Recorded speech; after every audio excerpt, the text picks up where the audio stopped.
हाँ जी, last video ਦੇ ਵਿੱਚ ਬੇਟਾ ਆਪਾਂ ਪਾਰਟਨਰਸ ਦੇ ਟਾਈਪਸ ਪੜ੍ਹੇ ਸੀ।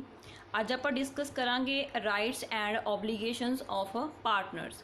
ਰਾਈਟਸ ਹੁੰਦੇ ਆ ਅਧਿਕਾਰ, ਓਬਲੀਗੇਸ਼ਨਸ ਹੁੰਦੀਆਂ ਨੇ ਡਿਊਟੀਜ਼, ਵੀ ਇੱਕ ਪਾਰਟਨਰ ਦੇ ਕੀ ਅਧਿਕਾਰ ਨੇ ਤੇ ਕੀ ਡਿਊਟੀਜ਼ ਨੇ।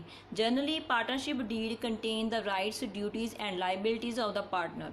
ਜਿਹੜੀ ਪਾਰਟਨਰਸ਼ਿਪ ਡੀਡ ਹੁੰਦੀ ਹੈ ਇਹਦੇ ਵਿੱਚ ਰਾਈਟਸ ਵੀ ਲਿਖੇ ਹੁੰਦੇ ਆ, ਡਿਊਟੀਜ਼ ਵੀ ਲਿਖੀ ਹੁੰਦੀਆਂ ਐਂਡ ਲਾਇਬਿਲਿਟੀਜ਼। ਲਾਇਬਿਲਿਟੀਜ਼ ਮਤਲਬ ਕਿਹਨੂੰ ਦੇਣਦਾਰ ਹੈਗਾ ਵਾ ਇੱਕ partner. If it does not contain the rights, duties and liabilities are governed by Indian partnership act 1932। ਜੇ ਉਸ ਕੌਂਟਰੈਕਟ ਦੇ ਵਿੱਚ ਜਾਂ ਪਾਰਟਨਰਸ਼ਿਪ ਡੀਡ ਦੇ ਵਿੱਚ ਰਾਈਟਸ, ਡਿਊਟੀਜ਼ ਜਾਂ ਲਾਇਬਿਲਿਟੀ ਮੈਂਸ਼ਨ ਨਹੀਂ ਹੈ ਤਾਂ ਜਿਹੜਾ ਇੰਡੀਅਨ ਪਾਰਟਨਰਸ਼ਿਪ ਐਕਟ ਆ ਉਹਦੇ ਵਿੱਚ ਜਿਹੜੀਆਂ ਇੱਕ ਪਾਰਟਨਰ ਦੇ ਰਾਈਟਸ, ਡਿਊਟੀਜ਼ ਐਂਡ ਲਾਇਬਿਲਿਟੀਜ਼ ਨੇ ਉਹਨਾਂ ਨੂੰ ਫੋਲੋ ਕੀਤਾ ਜਾਂਦਾ। ਨਾ ਉਹ ਐਕਟ ਦੇ ਅਕੋਰਡਿੰਗ ਕਿਹੜੇ ਰਾਈਟਸ ਨੇ ਜਾਂ ਕੀ ਡਿਊਟੀਜ਼ ਨੇ ਜਾਂ ਕੀ ਲਾਇਬਿਲਿਟੀਜ਼ ਨੇ ਆਪਾਂ 1 ਬਾਏ 1 ਡਿਸਕਸ ਕਰਦੇ ਹਾਂ। First of all rights of a partner. ਇੱਕ ਪਾਰਟਨਰ ਦੇ ਕੀ ਅਧਿਕਾਰ ਨੇ। First one is right to take part in the conduct and management of the business. Business ਦੇ ਵਿੱਚ ਡੇਲੀ ਬੇਸਿਸ 'ਤੇ ਜਾ ਕੇ ਪਾਰਟੀਸਪੇਟ ਕਰ ਸਕਦਾ। ਪਾਰਟੀਸਪੇਟ ਕਰਨ ਤੋਂ ਬਾਅਦ ਡੇ ਟੂ ਡੇ ਵਰਕਿੰਗ ਦੇ ਵਿੱਚ ਕੰਮ ਕਰ ਸਕਦਾ, ਠੀਕ ਹੈ, ਐਜ਼ ਅ ਐਕਟਿਵ ਜਿਵੇਂ ਪਰਸਨ, ਮਤਲਬ ਇਹਨੂੰ ਅਧਿਕਾਰ ਮਿਲਿਆ ਹੋਇਆ। He can make purchases, sales, receipts and payments etcetera for the firm ਦੇ ਬਿਹਾਫ 'ਤੇ ਕੋਈ ਵੀ ਚੀਜ਼ ਪਰਚੇਜ਼ ਕਰ ਸਕਦਾ, ਸੇਲ ਕਰ ਸਕਦਾ, ਪੇਮੈਂਟਸ ਕਰ ਸਕਦਾ, ਠੀਕ ਆ।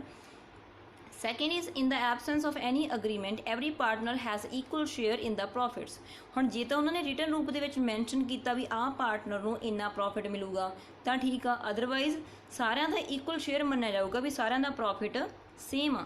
Third is every partner has a right to access books of accounts and have a copy of them. ਹਰ ਇੱਕ ਪਾਰਟਨਰ ਕੋਲ ਅਧਿਕਾਰ ਆ ਕਿ ਉਹ ਜਿਹੜੇ ਅਕਾਊਂਟਸ ਨੇ ਉਹਨਾਂ ਨੂੰ ਦੇਖ ਸਕਦਾ ਤੇ ਉਹਨਾਂ ਦੀ ਇੱਕ ਫੋਟੋ ਕਾਪੀ ਵੀ ਲੈ ਸਕਦਾ। Every partner has a right to receive interest at the rate of 6% per annum on the excess contribution over his capital. ਹੁਣ ਜੇ ਕਿਸੇ ਪਰਸਨ ਨੇ ਜਿੰਨਾ ਪੈਸਾ ਕੰਟਰੀਬਿਊਟ ਕੀਤਾ ਬਿਜ਼ਨਸ ਦੇ ਵਿੱਚ ਉਦੋਂ ਵੱਧ ਵੀ ਕਰ ਰਿਹਾ, ਉਹ ਮਤਲਬ ਬਿਜ਼ਨਸ ਦੇ ਵਿੱਚ ਵੱਧ ਪੈਸਾ ਲਗਾ ਰਿਹਾ, ਤਾਂ ਜਿਹੜਾ ਉਹਨੇ ਵੱਧ ਪੈਸਾ ਲਗਾਇਆ ਉਹਦੇ ਉੱਪਰ 6% ਪ੍ਰਤੀ ਸਾਲ ਦੇ ਹਿਸਾਬ ਨਾਲ ਉਹਨੂੰ ਵਿਆਜ ਮਿਲੂਗਾ। Every partner has right to be indemnified for all the expenses and losses which he has incurred in the working of the business। ਹੁਣ ਸਪੋਜ਼ ਕਰ ਲਓ ਡੇਲੀ ਬੇਸਿਸ 'ਤੇ ਕੋਈ ਪਾਰਟਨਰ ਆ, ਉਹ ਬਿਜ਼ਨਸ ਦੇ ਵਿੱਚ ਆਉਂਦਾ ਵਾ, ਕੰਮ ਕਰਦਾ ਵਾ, ਐਕਟੀਵਿਟੀਜ਼ ਕਰਦਾ ਵਾ, ਕਿਤੇ ਬਾਈਕ 'ਤੇ ਜਾਂ ਗੱਡੀ 'ਤੇ ਕਿਤੇ ਗਿਆ ਵਾ, ਠੀਕ ਆ, ਤਾਂ ਪੈਟਰੋਲ ਦਾ ਖਰਚ ਜਾਂ ਹੋਰ ਖਰਚੇ ਜਿਹੜੇ ਮਤਲਬ ਬਿਜ਼ਨਸ ਨੂੰ ਚਲਾਉਣ ਲਈ ਕਰ ਰਿਹਾ ਵਾ ਉਹ, ਠੀਕ ਆ, ਜਾਂ ਐਕਸਪੈਂਸ ਹੋ ਰਿਹਾ ਉਹਦਾ ਕੋਈ ਜਾਂ ਕੋਈ ਲੋਸ ਵੀ ਹੋ ਰਿਹਾ ਉਹਨੂੰ, ਤਾਂ ਉਹ ਸਾਰੇ ਕੀ ਹੋਣਗੇ, ਇੰਡੈਮਨੀਫਾਈ ਹੋਣਗੇ, ਮਤਲਬ ਉਹਨਾਂ ਦੀ ਭਰਪਾਈ ਕੀਤੀ ਜਾਊਗੀ, ਉਹਨੂੰ ਮਿਲਣਗੇ, ਠੀਕ ਆ। ਨੈਕਸਟ ਹੈ every partner has a right to be use the property right to use the property and assets of the firm for business purpose. ਹਰ ਇੱਕ ਪਾਰਟਨਰ ਦੇ ਕੋਲ ਇਹ ਅਧਿਕਾਰ ਹੈ ਕਿ ਉਹ ਬਿਜ਼ਨਸ ਦੀ ਪ੍ਰੋਪਰਟੀ, ਬਿਜ਼ਨਸ ਦੀ ਸੰਪत्ति ਆ ਜਿਹੜੀ, ਉਹਨੂੰ ਬਿਜ਼ਨਸ ਦੇ ਪਰਪਸ ਲਈ ਵਰਤ ਸਕਦਾ ਹੈ। They can retire from the firm as provided in the partnership deed or with the consent of all the partners. ਹੁਣ ਜਿਹੜਾ ਇੱਕ ਪਾਰਟਨਰ ਆ ਇਹਦੇ ਕੋਲ ਇਹ ਵੀ ਅਧਿਕਾਰ ਆ, ਜਿਵੇਂ ਉਹਨਾਂ ਨੇ ਪਾਰਟਨਰਸ਼ਿਪ ਡੀਡ ਦੇ ਵਿੱਚ ਲਿਖ ਰੱਖਿਆ ਵਾ, ਠੀਕ ਆ, ਜਾਂ ਬਾਕੀ ਪਾਰਟਨਰਸ ਦੀ ਕੰਸੈਂਟ ਪੁੱਛ ਕੇ, ਮਰਜ਼ੀ ਪੁੱਛ ਕੇ ਉਹ ਜਦੋਂ ਮਰਜ਼ੀ ਚਾਹੇ ਰਿਟਾਇਰ ਹੋ ਸਕਦਾ। Every partner has a right to express his views and suggestions in the working of all the business। ਹਰ ਇੱਕ ਪਾਰਟਨਰ ਕੋਲ ਇਹ ਰਾਈਟ ਹੈ ਕਿ ਉਹ ਆਪਦੇ ਵਿਊਜ਼ ਦੇ ਸਕਦਾ, ਆਪਦੇ ਵੱਲੋਂ ਸੁਜੈਸ਼ਨ ਮਤਲਬ ਹਦਾਇਤਾਂ ਦੇ ਸਕਦਾ, ਸਲਾਹ ਦੇ ਸਕਦਾ ਵਾ ਬਿਜ਼ਨਸ ਦੇ ਲਈ। If a partner gives a notice in writing to all the partners the firm can be dissolved। ਹੁਣ ਜੇ ਇੱਕ ਪਾਰਟਨਰ ਵੀ ਰਿਟਨ ਦੇ ਵਿੱਚ ਨੋਟਿਸ ਦੇ ਦੇਵੇ ਸਾਰੇ ਪਾਰਟਨਰਸ ਨੂੰ ਫਰਮ ਨੂੰ ਬੰਦ ਕਰਨ ਦਾ ਜਾਂ ਛੱਡਣ ਦਾ, ਤਾਂ ਫਰਮ ਜਿਹੜੀ ਉਹ ਬੰਦ ਹੋ ਜਾਂਦੀ ਆ। Every partner has a right to use or claim the property of the firm on dissolution। ਹੁਣ ਦੇਖੋ ਕੰਪਨੀ ਫਰਮ ਬੰਦ ਹੋ ਰਹੀ ਆ, ਠੀਕ ਆ, ਫਰਮ ਦੇ ਬੰਦ ਹੋਣ 'ਤੇ ਹਰ ਇੱਕ ਪਾਰਟਨਰ ਕੋਲ ਅਧਿਕਾਰ ਹੈ ਵੀ ਜਿਹੜੀ ਪਿੱਛੇ ਪ੍ਰੋਪਰਟੀ ਬਚੀ ਆ ਉਹਦੇ ਉੱਪਰ ਉਹ ਆਪਦਾ ਅਧਿਕਾਰ ਕਲੇਮ ਕਰ ਸਕਦੇ ਨੇ, ਠੀਕ ਆ। ਮਤਲਬ ਵੀ ਮੇਰਾ ਇੰਨਾ ਇਨਵੈਸਟਮੈਂਟ ਹੋਈ ਸੀ, ਮੇਰਾ ਇੰਨਾ ਹਿੱਸਾ ਸੀ ਵਿੱਚ, ਤਾਂ ਮੈਨੂੰ ਉਹਦੇ ਹਿਸਾਬ ਨਾਲ ਜਦੋਂ ਸਾਰੀ ਪ੍ਰੋਪਰਟੀ ਵਿਕੇ ਤਾਂ ਮੈਨੂੰ 20% ਜਾਂ 30% ਜਿੰਨੀ ਉਹਦੀ ਕੀਤੀ ਸੀ ਇਨਵੈਸਟਮੈਂਟ ਉਹ ਮਿਲੇ। 11th point ਦੇਖੋ, there must be full consent of all the partner at the time of admitting a new partner. ਇਹ ਵੀ ਉਹਦੇ ਕੋਲ ਅਧਿਕਾਰ ਆ ਕਿ ਸਾਰੇ ਪਾਰਟਨਰਸ ਦੀ ਕੰਸੈਂਟ ਪੁੱਛੀ ਜਾਊਗੀ ਪਹਿਲਾਂ ਜੇ ਤੁਸੀਂ ਨਵਾਂ ਪਾਰਟਨਰ ਐਡ ਕਰਨਾ ਜਾਂ ਨਹੀਂ ਕਰਨਾ। ਨੈਕਸਟ ਹੈ ਜੀ ਓਬਲੀਗੇਸ਼ਨਸ। ਓਬਲੀਗੇਸ਼ਨਸ ਹੁੰਦੀਆਂ duties. Every partner has to work with full diligence and honesty while conducting the business of the firm.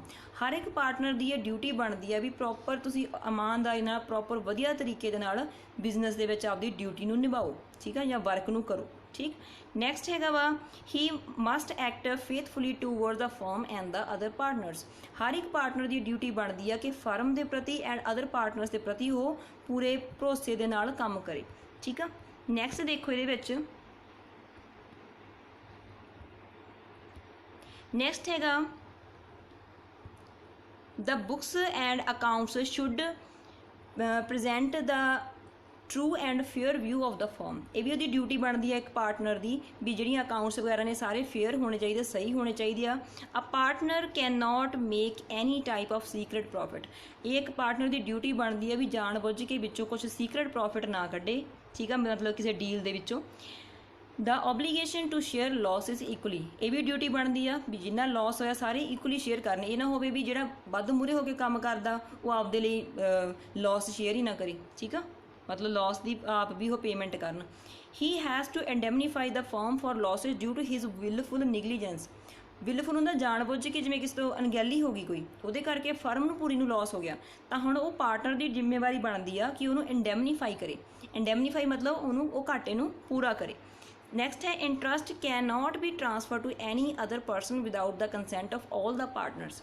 ਇਹਦਾ ਮੀਨਿੰਗ ਕੀ ਹੈ ਵੀ ਕੋਈ ਵੀ ਪਾਰਟਨਰ, ਇਹ ਹਰ ਇੱਕ ਪਾਰਟਨਰ ਦੀ ਡਿਊਟੀ ਬਣਦੀ ਆ ਵੀ ਆਪਦਾ ਜਿਹੜਾ ਇਨਵੈਸਟਮੈਂਟ ਆ ਉਹਦੇ ਵਿੱਚੋਂ ਕਿਸੇ ਹੋਰ ਨੂੰ ਐਡ ਨਾ ਕਰੇ ਬਿਨਾਂ ਬਾਕੀਆਂ ਤੋਂ ਪੁੱਛੇ, ਠੀਕ ਆ, ਬਾਕੀਆਂ ਤੋਂ ਪੁੱਛ ਕੇ ਫਿਰ ਆਪਦੀ ਜਿਹੜੀ ਜ਼ਿੰਮੇਵਾਰੀ ਉਹ ਕਿਸੇ ਨੂੰ ਦਿੱਤੀ ਜਾ ਸਕਦੀ ਆ।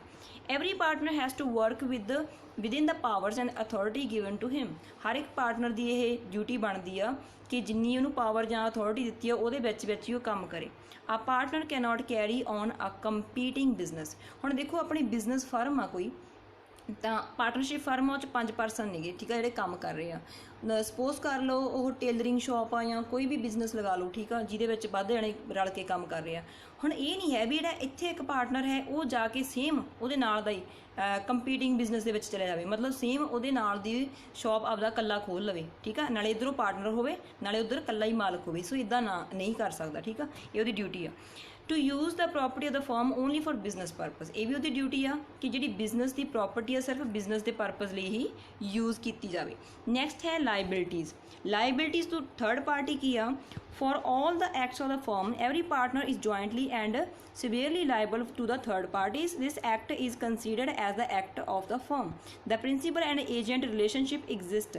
ਹੁਣ ਇਹਦੇ 'ਚ ਇਹ ਦੱਸਿਆ ਗਿਆ ਵਾ, ਹੁਣ ਜਿਵੇਂ ਮੰਨ ਲਓ ਇੱਕ ਫਰਮ ਦਾ ਪਾਰਟਨਰ ਸੀਗਾ, ਠੀਕ ਆ, ਉਹ ਬਾਹਰ ਜਾ ਕੇ ਡੀਲ ਕਰਕੇ ਆਇਆ ਕਿਤੇ, ਠੀਕ, ਤਾਂ ਉਹਦੀ ਡੀਲ ਦੇ ਨਾਲ ਬਾਕੀ ਪਾਰਟਨਰ ਵੀ ਜੁੜ ਗਏ, ਮਤਲਬ ਇੱਕ ਤਰ੍ਹਾਂ ਦੀ ਫਰਮ ਜੁੜ ਗਈ ਨਾ।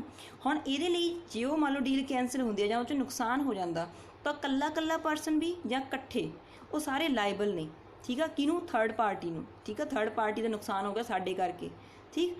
ਨੈਕਸਟ ਹੈਗਾ ਵਾ in the same way firm is also liable in the case any losses or injury is caused to the third party in the ordinary course of business. Business ਕਰਦੇ ਸਮੇਂ ਸਾਡੇ ਕਾਰਨ, ਮਤਲਬ ਸਾਡੀ ਫਰਮ ਦੇ ਕਾਰਨ ਕਿਸੇ ਦੂਜੇ ਪਰਸਨ ਨੂੰ ਕੋਈ ਨੁਕਸਾਨ ਹੋ ਰਿਹਾ ਤਾਂ ਉਹਦੇ ਲਈ ਵੀ ਅਸੀਂ ਜ਼ਿੰਮੇਵਾਰ ਹਾਂ, ਠੀਕ ਆ, ਲਾਇਬਲ ਆ।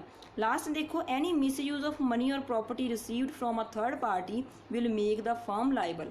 ਹੁਣ ਦੇਖੋ ਕਿਸੇ ਤੋਂ ਆਪਾਂ ਥਰਡ ਪਾਰਟੀ ਤੋਂ ਮਨੀ ਰਿਸੀਵ ਕੀਤੀ ਸੀਗੀ ਜਾਂ ਪ੍ਰੋਪਰਟੀ ਰਿਸੀਵ ਕੀਤੀ ਸੀ, ਠੀਕ ਆ, ਤਾਂ ਉਹ ਮਿਸਯੂਜ਼ ਹੋ ਗਿਆ, ਠੀਕ ਆ, ਤਾਂ ਉਹਦੇ ਨਾਲ ਜਾਂ ਆਪਾਂ ਕਹਿੰਦੇ ਮਿਸਯੂਜ਼ ਕੀਤਾ ਗਿਆ ਉਹ ਮਨੀ ਦਾ ਜਾਂ ਪ੍ਰੋਪਰਟੀ ਦਾ, ਤਾਂ ਉਹਦੇ ਲਈ ਵੀ ਅਸੀਂ ਕੀ ਆ? ਲਾਇਬਲ ਆ, ਠੀਕ ਆ।